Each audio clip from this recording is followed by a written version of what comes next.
Hey, welcome back to the Lady Tradie. I am checking in with this gravel pathway 18 months after I did it. Just thought I'd give you some feedback and show you how it's going. There's been a lot of comments and talk about this path recently, so I thought it was time to check in. As you can see, there's still no weeds, so the weed matting that I laid down underneath has held up really well. There was, however, some leaf litter.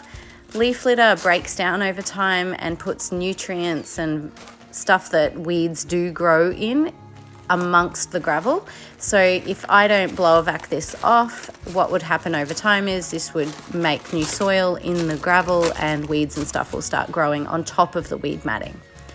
So I want to give that a blow vac and make sure that it stays litter free to stop those weeds from growing.